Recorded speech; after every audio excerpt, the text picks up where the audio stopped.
Welcome back as the Sports Extraordinary on Atlantic Television Network. Joining me on today's edition of the show is Victor Oka. Good evening to you, Victor, and welcome to Sports Extraordinary. Good evening, Kingsley. Thank you for having me. All right, let's take a look at other matters, of course, revolving around the world of sports, and we start with the National Youth Games. Now, ahead of the start of the National Youth Games in the Delta State, and that comes up, September 20th and runs to September 30th, 5,742 athletes and officials have been registered. Now, the games handlers, after a meeting over the weekend, actually put up, 34 sports that will be staged, at the games. And key points at the meeting that all states should will have, of course, an insurance scheme, of course, for the athletes to make sure that the welfare for the athletes, of course, will be put in place. And participating states are advised to do more by way of discouraging the use of banned substance by the young athlete. Now, according to the resolution, events the event schedule will be given out as soon as the whole state confirm venues available for the event. So what do you make of this national games that will be coming up? Well, it's a good one. The director says this will be one of the best national youth games we've seen since its commencement back in 2013. And, Team Delta has been coming up with the prize since it was first, since we started the National Youth Games. So for sure, it would be good to see another state come up with the prize this time. But it will be an interesting one, like the director says. The insurance for the players is of utmost priority because these are athletes and they are putting their body through the ring. So for sure, they would need to be taken care of. And also, I'm sure that they have gotten the message about the banned substances to avoid them at all costs. So for sure, we would follow them, and hopefully Rivers State can come up with some good medals and also, if possible, win the whole thing. All right, let's see how it goes. The National Youth Games, of course, comes up on the 20th of September and will end on the 30th. And we had at 5,042 athletes and officials are registered, for this particular one that will be coming up, and it promises to be an interesting one. Let's stay away from that as we take a look at the Great North Run, as Mo Farah, one of the greatest British athletes of all time, finished fourth in the final race of his career at the Great North Run. The 40-year-old four-time Olympic champion slipped off for the pace early in the famous 13.1-mile race from Newcastle to South Shade. He finished 3 minutes 30 seconds behind Ethiopia Tamirat Tola, who won in 59 minutes 58 seconds. Behind was Belgium Bashid Abdi, who finished as the runner-up in 1 minute 32.00 seconds, while third place went to Ethiopia Max Idris. All three men waited around at the finishing line to give Mo Farah a hug in his professional final. Farah retires with a glittering trophy. He became the first Briton, of course, to complete the Olympic 5,000 meters and 10,000 meters double, with victory in front of a joyous home crowd at London 2012, and defended his title at Rio 2016. Only 5 Britons have more Olympic medal than Farah, who also won 6 world, 5 European and 2 European indoor titles, as well as the Chicago Marathon, in a career dating back more than 2 decades. What do you make of this impressive one? It was such an impressive outing, of course, for Farah at this particular event, and despite the fact that he finished fourth, in this particular one, he couldn't make podium finish, but it was actually the main attraction, in this particular one. Yes, and rightfully so, because he has made for himself a very stellar career. He has won this Great North Run. He has won it 6 times. and he has 4 Olympic medals. He has won the Olympic gold 4 times, and he has won this Great North Run 6 times. So for sure, he would be very proud of himself for what he has achieved. Like you rightfully said, he was the main attraction, even though he didn't win it. But he's worth that attraction because of what he has done in the running and track field. Interesting one. And Afara Weaver to the crowd during the final 200 meters of the Great North Run before jogging back down the finishing straight to high five fans, many of whom were carrying one more time signs. On the women's side, Kenya's Paris Chepchirchir broke away from the rest of the field and went on to seal the predicted victory. The Olympic marathon champion emerged victorious in the heat, clocking in at 1 minute 6.45 seconds in that particular one. Let's stay away from, of course, athletics as we take a look at, the Miss Marshall as now underdog St. Strickland pulled off a stunning upset to defeat Israel Adesanya and claim the UFC middleweight title at the Sydney Cordus Bank Arena on Sunday, winning by unanimous decision on the judges' scorecard after an thrilling 5-round battle. American Strickland taunted Adesanya in the closing second of the final frame, confident of victory after 35 minutes of stalking his opponents, defending brilliantly and using his boxing to force Adesanya to fight off for the back foot. Adesanya, who has ruled the roots as middleweight champion for the last 4 years, failed to find a way to break Strickland down, and the 34-year-old Nigerian was caught several times by Steve Jab from Strickland that slowed him down in that one. Adesanya has won 4 of his past 5 fights, while Strickland has won 3 of his past 5 fights. But the man Strickland, of course, I won't say look because he was a better man in that particular encounter. Yes, for sure. If you watch that match, you would see that Adesanya was not his best. And in that game, he was never at the forefront. He was always behind when you go by points. But, Sean Strickland has tried to, he has done something remarkable by first beating Adesanya and then second, collecting the belt, the middleweight belt. But, Israel Adesanya will need to bounce back now.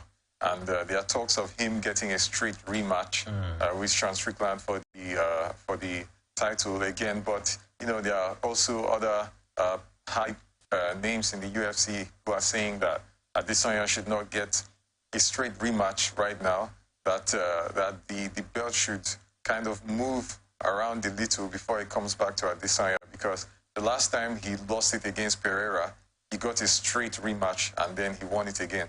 So the fear is this time, if he gets a straight rematch, he might get the belt back and then it might not get to other UFC fighters. So for sure, Adesanya will want to use this as a means of reflection to get whatever he did wrong and then work on them. Because in that game, he was not his best. Although he was on a ground where he is known for losing in Australia.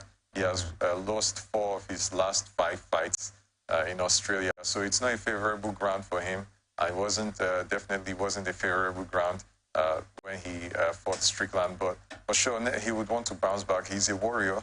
And we have seen that time and time again. So he would bounce back. The only uncertainty now is if he will get a straight rematch with Strickland for the title, or will other fighters fight Strickland and then maybe he might wait for his own turn. But you talk about him bouncing back. Do you see him bouncing back very, very strongly? Yes. Like I always cite the Pereira incident. When he fought Pereira and he lost the title, people counted him out. They said Israel Adesanya has lost his flair, but he proved them wrong in the rematch. So for sure, I know he would be walking right now to know what he did wrong. But just bouncing back is not enough. You need to keep the consistency going if he wants to keep himself as one of the high-profile names in the UFC like he has done before. So yeah, I'm sure he would bounce back. All right, so let's see how it goes for the Mount Israel Adesanya. Was such a disappointing outing, of course, for him against Strickland in that particular one. Let's quickly move on as we take a look at basketball on the show. As Germany beat Serbia 83 to 77 yesterday to win a basketball World Cup for the first time. The Germans, who went unbeaten through the tournaments and were appearing in their first final, broke clear of Serbia and the third quarter in Manila. Serbia launched a furious fourth quarter fight back, but Germany managed to hold them off and put their name on the Naismith Trophy. Dennis Schroeder finished as Germany's top scorer with 28 points, followed by France winner with 19 points. Germany had beaten the United States in a dramatic semi-final. Serbia, who were looking to win the title for the first time as an independent nation, lost a small forward Ojen Dobrik to injury with less than 3 minutes for the game gone. They were also without superstar Nikola Jokic, who skipped the tournament to rest after so far the Washington and Cincinnati. Now, after beating Arena Sabalenka 2-6, 6-3, 6-2 at Saturday's New York showpiece, she took the microphone to deliver an accomplished and heartfelt speech that covered every piece. Impressive one for the lady, talking about Coco Gauff, especially in this US Open. Yes, for sure.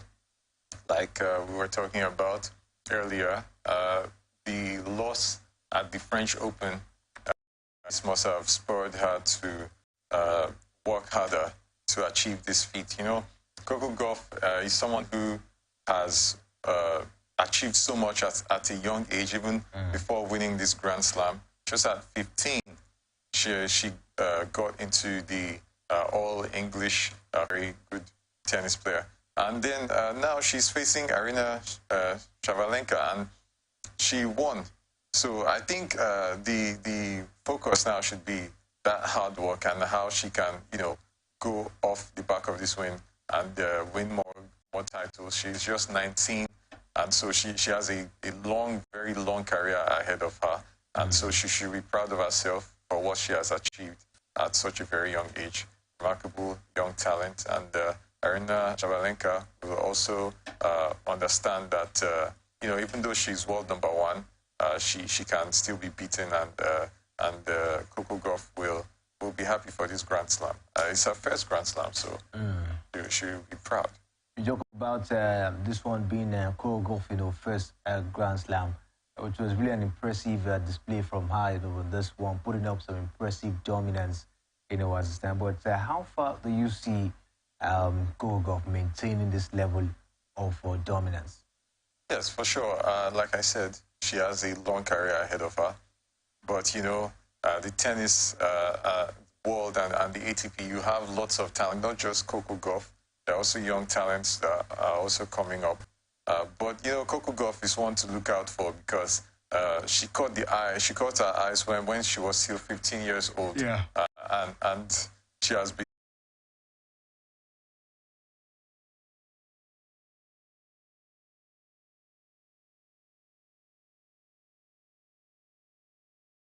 you know, her performance so far in the tournament? Yeah, she did. I would say she surpassed her expectations because people were looking at Iga Swiatek and other players in the WTP to make it to this final. In fact, Coco Gauff was not the outright name if you want to predict, or if you're a bookmaker for the WTP. But I think Sabalenka now will understand that she needs to come back stronger. And I'm sure that is what she would be working on with her team and her coach to try to bounce back and work out whatever was wrong in the finals that she lost against Coco Gauff. So for sure, I know she would come back stronger. So we'll see what happens in the coming tournaments. We'll see what happens in the coming tournaments, of course, for the lady Arina Sabalenka. She is the world number one in the WTA stands. We've seen how competitive the WTA, of course, is Iga Swiatek was there for, I think, over 70-something weeks. We've seen other tennis players have been there for a very long time. And this is a new world number one now. The question is, how far can she maintain this world number one, status? Time will tell because, like you rightly said, Iga Swiatek is there, Sharapova. You have now Coco Gauff coming up. So for sure, it will be interesting to see. We will see what happens, but I'm sure Sabalenka will come back stronger. She's still world number one. And can she actually maintain this world number one status for a very long time? For a very long time. I'm not sure. I think time will tell. But like you said, it's very competitive nowadays. In recent years, we've seen the WTP come up. Lots of really good players coming up, and then it's difficult for someone to be number one for a long time. So we would see what happens with Sabalenka. She would want to be. I'm sure she would want to be world number one. She talked about her emotions. Of course, I think if she was too excited with the way she's actually performed in this particular US Open, that's why, of course, she couldn't keep her calm in that encounter against Coco Gauff. If she could be this excited to say, talking about her emotions, at this point in time, does she have what it takes, to put up dominance in this world number one position? Yeah, emotions is one part of the sport. It's something that helps you go and push forward. But I guess she was too emotional with with her getting the world number one ranking. Although that could have played a role. You have to keep your calm. You have to keep a level head in whatever you're doing. So you can't be overly emotional, or else you might not perform to your peak ability. And I'm sure she recognized that when she gave that speech. But it's Sabalenka, so she would come back stronger. But it's Coco Gauff's time to shine now, like I said earlier. So I'm sure that her family will be proud of her, and then she would be targeting that world number one spot. Okay. So we'll see what happens with that. Perhaps she would get it soon. Perhaps Sabalenka might keep it for a bit longer. That's why the WTP is so exciting. Yeah, very, very exciting and competitive. And so many persons that have only tagged, the WTA inconsistent, because today you see a certain player, springing up. Tomorrow you see another person. You don't get to see much of the dominance, just like the male category. Yeah, like the male category, yes. Djokovic, dominating, yes. As it is. But let's see how far Arina Sabalenka will be able to maintain her own level of dominance. It is that time now to be the world number one in the WTA, and we'll keep our fingers crossed to see how, of course, she's able to lead this time around. Let's take a look at the male category as Novak Djokovic won the record-equaling 34th Grand Slam single title by outclassing Daniil Medvedev in a punishing US Open final in New York. The 36-year-old Serbian was 6-3, 7-6, 6-3. Won the game 6-3, 7-6, 6-3, but the straight set scoreline does not tell how deep he had to dig. A comfortable opening set was followed by a brutal second, which lasted 1 hour and 44 minutes. After the pair exchanged breaks early in the third, Djokovic took control to level Margaret Court's 50-year record of Grand Slam, as it stands. That was such an impressive one, of course, for the man. And Novak Djokovic was really an intense game between both players. Yes, Medvedev, he probably saw it coming because in the second set, he had not even won a set. So Novak Djokovic won all sets. He won in straight sets, and he cemented his place as one of the greatest of all times when you talk about tennis, and even in the tennis world, both for male and female, as he equaled Margaret Court's record. Really interesting one for Novak Djokovic.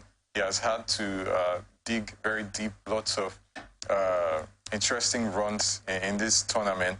And the last US Open, he did not participate and because of the COVID-19 issues he wasn't willing to take the vaccine. But that aside, he was able to attend this one and also participate, and then he's winning another Grand Slam. His 24th, I think, his 24th Grand Slam, Yeah. and he has won over 60 titles at this point in time. So for sure, really good one for Novak Djokovic.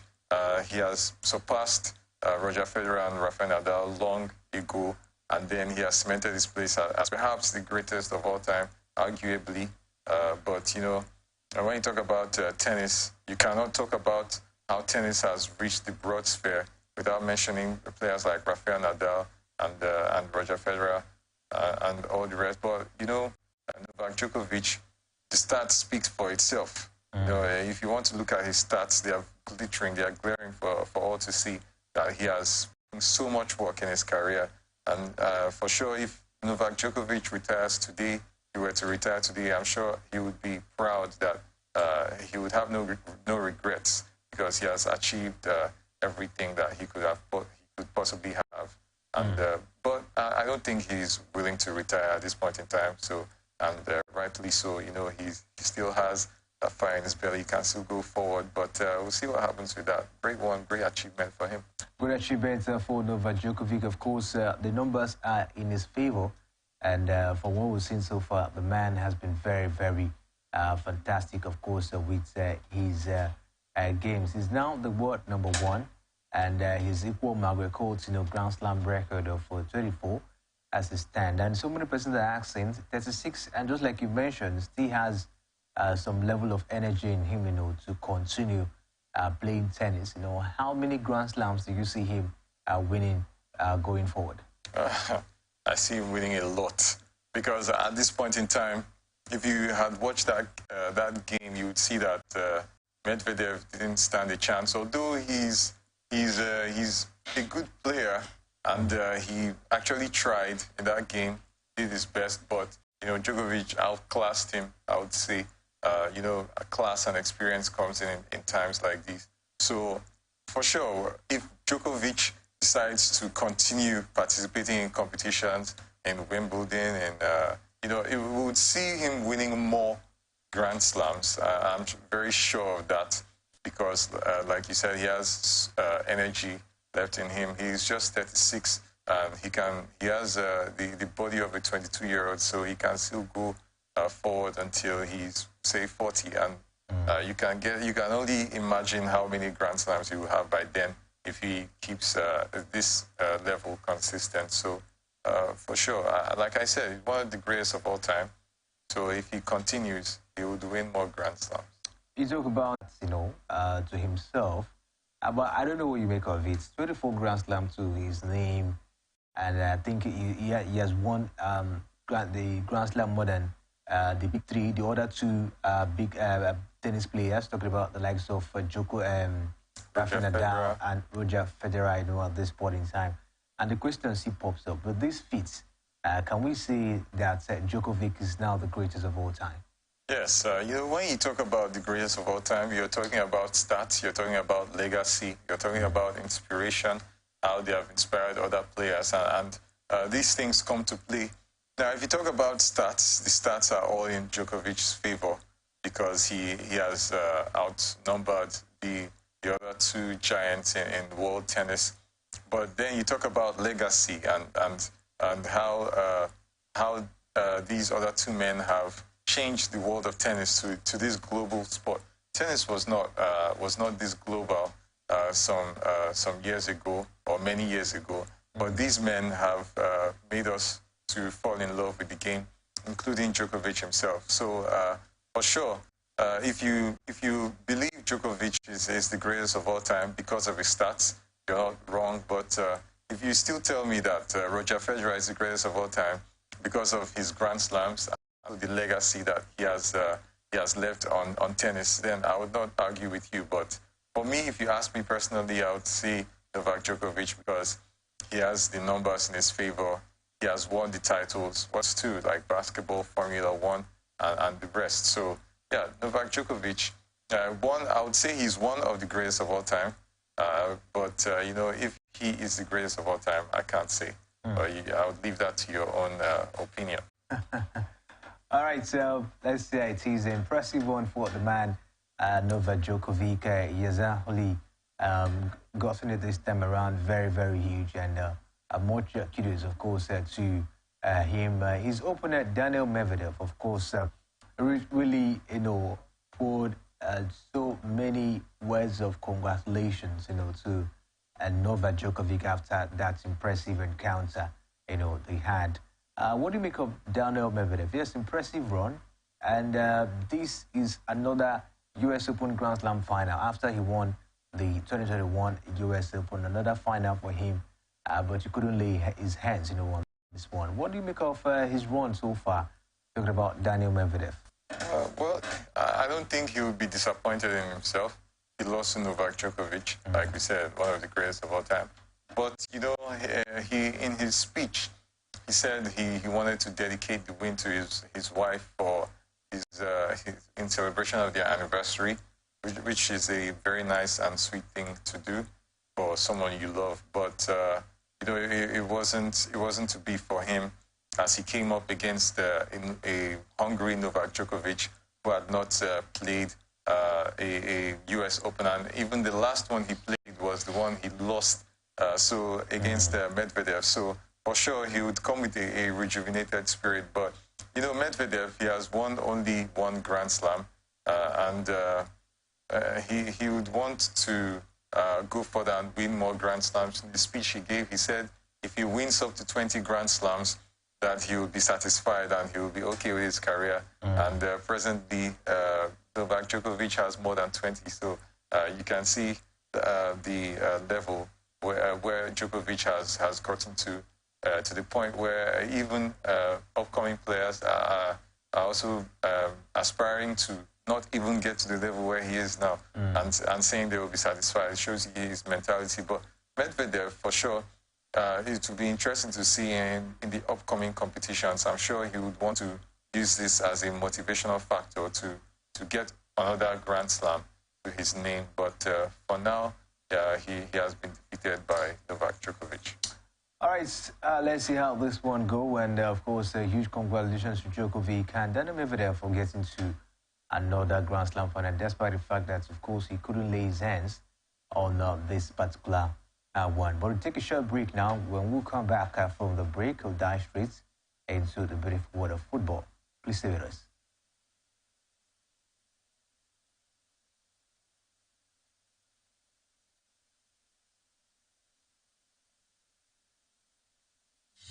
Are you a broadcaster, content creator, content distributor, or a media practitioner seeking opportunities to amplify your creativity and expand your network? Then join us at the 13th edition of Africast. Africast 2023 offers participants the opportunity to experience 3 days of world-class exposition through plenaries, streamings, master classes, and workshops showcasing the very best in creativity and technological advancements in the global broadcast and media ecosystem. Theme: broadcast content, synergy, finance, and market. Date: Tuesday the 24th of October to Thursday the 26th of October 2023. Venue: Marriott Hotel, Ikeja, Lagos, Nigeria. For more inquiries, visit www.africast.com.ng. NBC, your right to quality broadcasting.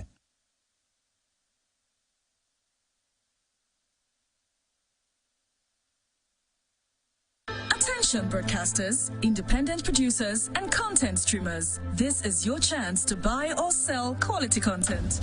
At Africast 2023, the National Broadcasting Commission, NBC, will be launching the very first ever Nigerian TV and film content hub. Join us from the 24th to the 26th of October at the Marriott Hotel Ikeja, Lagos, and be part of a game-changing experience. Content Hub is your destination for content acquisitions, aggregation, licensing, and distribution of both local and international programs across for broadcasters in Nigeria. For more inquiries, visit www.africast.com.ng. Content Hub, your easy and affordable access to quality and affordable content. Don't miss out. The Africast Content Hub, brought to you by the National Broadcasting Commission, NBC, in collaboration with NIFS. You're welcome back as the Sports Extraordinary on Atlantic Television Network. Will bring you the latest revolving around the world of sports this evening. Let's talk about the AFCON qualifiers. Victor Osimhen hat-trick and goals from Ademola Lookman and Taiwo Awoniyi and Samuel Chukwueze helped Nigeria beat Sao Tome and Principe 6 goals to nil in the final for the 2023 African Cup of Nations qualifiers at Gosfield at Pabio International Stadium in the yesterday. Yesterday, Pesero side headed into the game with the place and the Africans next year already guaranteed with 12 points after beating Sierra Leone 3 goals to 2 in June, but the three-time African champions took nothing for granted as they soared to a comfortable win over the Celesco. And was such an impressive one for the Super Eagles of Nigeria. 6 goals to nil. It ended against Sao Tome and Principe. What do you make of the performance of the players? Well, it was impressive, but you know it's Sao Tome and Principe, so everyone expected Nigeria to win that one. But nonetheless, they were also impressive in their passing and also in their all-round play. We could see them for the first time in a long time. We could see the Super Eagles playing like they've been playing together for a long time. Synergy was there, the chemistry was there, and I think that's what the coach is trying to build, because almost every star player played in that game. So I'm sure he's trying to create some connections and chemistry so that they can put up an impressive run in the upcoming AFCONs. But, you know, when you talk about AFCONs, you're talking about the big names in Africa next year. You're talking about Egypt, you're talking about Algeria, you're talking about Sadio Mane's Senegal, and Morocco, with also good stars all over Europe when you talk about European football. But then I look at this Super Eagles side, and then I am encouraged, because for the first time, I can look at our squad and nod my head and say, yes, these are really good players. Talking about Victor Osimhen, who just got nominated for the Ballon d'Or. You're talking about players like Taiwo Awoniyi, who is firing all cylinders for Nottingham Forest. He even scored at Old Trafford some weeks ago. You're talking about Ademola Lookman. You're talking about the new AC Milan signing. You're talking about Samuel Chukwueze, who is going to play in the Champions League and also play alongside Rafael Leao and Christian Pulisic and other AC Milan stars. So you're looking at a star-studded team here. So for the first time, our generation has provided a group of players that we can actually be confident in and say, yes, probably we might lack in areas of defense. In our defense, we might not have the glittering stars that we have in our attack. But, you know, the defense is something that we can sort out. But I'm very encouraged and proud that we have one of the best, or probably the best number 9. If you remove Haaland out of the equation, we have the best number 9 in the world. We have one of the best number 9s in the Premier League, and then we have some of the best players that are playing in Europe. In fact, Boniface, who just came in from Leverkusen, who plays for Xavi Alonso in Leverkusen, has also joined the mix, and there are some other players who are yet to join. So we have a very good side, but, you know, football is not just about the squad. It's about tactics and game management and also preparations and performances. So hopefully all these will go in our favor come early next year when we play in the AFCONs, and hopefully we can bring another trophy home. We haven't won the AFCON since 2013. It's been a very long wait. It's been a decade. So I think it's our time to come back with this trophy and make Nigeria proud again.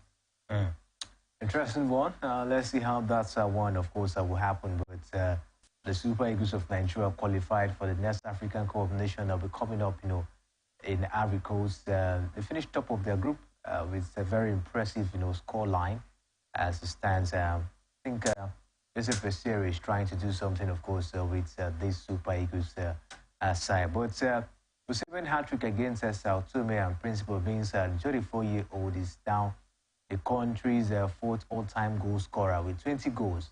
Prior to the kick-off against the Falcons and True Pirates in the match day 6 for the African qualifiers in their Group A clash, Osimhen was joint sixth all-time scorer alongside Sunday Onyakwaro and Samson Siasia with 17 goals, behind Obafemi Martins 18 and Ike Chukwuche 19, who both occupy the fifth and fourth positions respectively. Now, his 3 goals against Sao Tome mean he is now the country's fourth top scorer with 20 goals. Osimhen's eyes are set on breaking the Super Eagles' all-time highest goal scorer record set by late Rashidi Yekini in the 90s.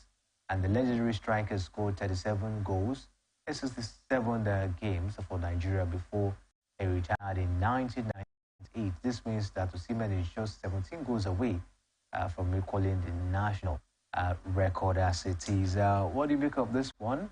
A whole lot of persons are still looking forward to see Osimhen, of course, equaling this record of late Rashidi Yekini. Do you see him doing this one? Yes, for sure. I don't see why not. He's just 24. And I can't see why he won't be able to break that record and even set a new record in the next 4 or 5 years. If he keeps playing at this top level, which I know he will, because he's a 5-star player. Very good one. Hat-trick yesterday. And I'm sure that he would want to score more goals. He's a number 9, so he will get goals. We have seen that he has a couple of goals in him, 20 goals in very few appearances. And then you have 17 more goals to set a new record, or 18 more goals. So I don't see why not. He's a bright, shining star. And with the crop of players we have now, with the creativity that we have in our team right now, for sure, I know he's going to score many goals, and he would even surpass that record that was set by Rashidi Yekini. So it will be an interesting one to see. An interesting one to see. Keep our fingers crossed and see how the man Victor Osimhen, of course, will equal and then probably surpass the record of late Rashidi Yekini's 37 goal scored for the national team. Talking about the Super Eagles of Nigeria. But talking about the qualifiers, 3 more countries sealed their places at the 2023 African Cup of Nations over the weekend as Mozambique secured qualification with a dramatic 95th minute winner. Mauritania and the Democratic Republic of Congo also booked a spot at next day final, but there was disappointment for striker Pierre-Emerick Aubameyang as his Gabon side missed out as well. 3 places are still to be resolved for AFCON, which will kick off in Ivory Coast on the 13th of January. Now, Saturday's 3 qualifiers join Algeria, Burkina Faso, Cape Verde, Egypt, Equatorial Guinea, Guinea-Bissau, Mali, Mozambique, Morocco, Nigeria, Senegal, South Africa, Tunisia, Zambia at the finals alongside Ivory Coast, who qualified automatically as hosts. The Elephants ended their Group H campaign with a 1-0 home win over Lesotho. Was such, of course, an impressive one. So we've seen the team that have qualified, Victor. And what do you make of it? Pierre-Emerick Aubameyang, side, talking about Gabon, didn't make the qualification. Yes, people saw it coming because if you look at that Gabon side, they don't have the players, the kind of caliber of players that you see in other African teams. The only shining star is Pierre-Emerick Aubameyang, and they weren't able to make it. It's interesting. These are the kind of things we talk about when players refuse to play for their roots. There'll be lots of top players that will be playing for Gabon if they weren't playing for other European countries. You're talking about people like Pogba. You're talking about other top players, but Aubameyang has decided to come back. He could have played for Spain. He could have played for France too. But but he decided to come home. So we need to grow our African teams, and we need to give African players or players with African origins the confidence to play for their respective countries, so that we can see countries like Gabon going to the AFCON and doing very well, just like we see with other African countries. But nonetheless, the show must go on, as they say. So Ivory Coast have qualified. They have a good squad. And also other African countries have also qualified for the AFCON. So it will be a very good AFCON to witness. If I could, I would be there, but we'll see about that. Hopefully Nigeria will go to this tournament and come back with the trophy. I keep saying it. We have a good squad on our hands right now, so we have to manage it. Let us not make the mistake that Belgium has made over the years. Let's say in the last 10 years, Belgium has produced some of the world's best players, but they have nothing to show for it. So let us not make that mistake. We have a golden generation now, so let us use them wisely, and also they can make us proud. Interesting one. A total of 21 teams have already qualified for the African Cup of Nations that will be coming up, of course, Ivory Coast, and we'll see how this one is. And Nigeria, of course, are one of those countries. And we'll keep our fingers crossed, just like Victor has said. Can they win the AFCON this time? It's been over a decade now, and the Super Eagles, they have not laid their hands on the African Cup of Nations. But let's stay away from Africa, as we take a trip to Europe now, as Hansi Flick has been sacked as Germany manager following Saturday's 4-1 friendly defeat by Japan in Wolfsburg. He becomes the first Germany boss to be sacked since the role was created in 1926.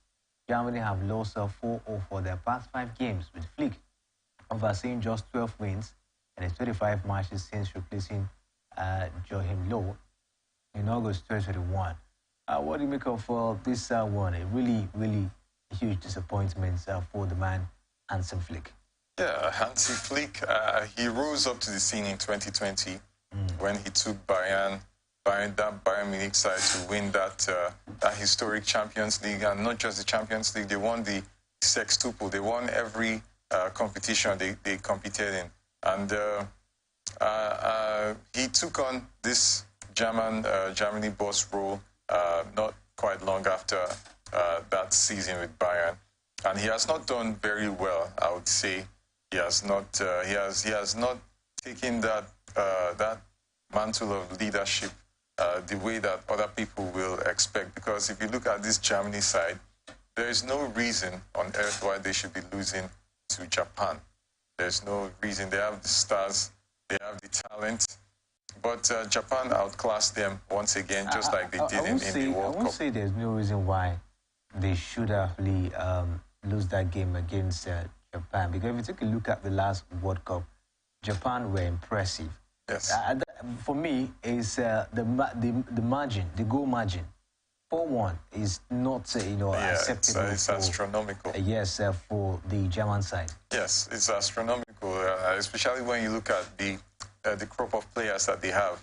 Some of the best players in Europe. You should be expecting Germany to be competing in the highest levels. But if you look at the World Cup, like you said, Germany didn't do very well.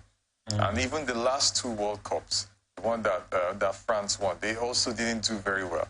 Although that was under Joachim Löw, that was before Hansi Flick. But it's also part of the point. It goes to tell that something is wrong somewhere, because the Germany that we know, whenever we see Germany play, we always expect beautiful football. We expect good football, free-flowing football, and goal scoring too. But we haven't seen that in the last few years. So I think Germany will also have to find a way to get a coach that can utilize this squad that they have. There are new talks that there are news that they are in talks with Jurgen Klopp to take on that role alongside Liverpool, or to leave Liverpool and take on Germany. But that's besides the point. But Hansi Flick is gone. Joachim Löw resigned, so they would need to get a new boss. It's interesting to see who they will get, because I don't think they can get Jurgen Klopp at this point in time. Perhaps next year, perhaps next summer, we'll see about that. But for now, they would need a coach that can utilize the squad that they have. All right, let's see how it goes for the German national side. We hope, of course, they get the coach that can utilize the squad, just like Victor said. Let's move on as we hear Luis Rubiales has announced he has resigned as Spanish Football Federation president following the controversy over him kissing Gianni Hermoso.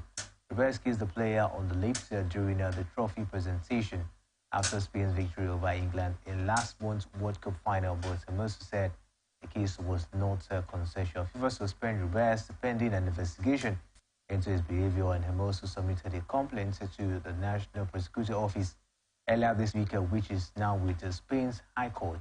And a statement on his unverified Twitter account yesterday evening, Rubiales said he had informed Pedro Rocha, who has been acting as the body president while he was suspended, that he was resigning of the team, applying to his position as UEFA vice president. All right, we're also going to report that Paul Pogba, of course, tested positive for banned substance, and of course, he might be suspended for the period of 4 years if investigation, of course, when investigation has been carried out, and if he still remains positive, it means the man will be suspended for 4 years. Pogba, of course, has really gone through a whole lot of problems, injury, and has not been his best of friend, and now another trouble as well for Paul Pogba. But we'll talk about this maybe tomorrow, Victor. What are your parting words before we call this wrap on the show? Well, congratulations first off to Novak Djokovic and also to Victor Osimhen. Great shining star, and I'm sure he will surpass the record, and hopefully Nigeria win the AFCON. All right, let's see how it goes. We hope Nigeria will win the AFCON. But at this point, of course, Djokovic, he is a sport extraordinaire on today's edition of the show for winning his 24th Grand Slam, equaling that of Margaret Court's, and as well taking up his world #1 sport. So we'll be back tomorrow for another interesting time talking sports on Atlantic Television Network. My name is Kingsley Manuel. Thanks for watching.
From the line across the ocean to the land beyond the mountains, through the Sahara, we bring.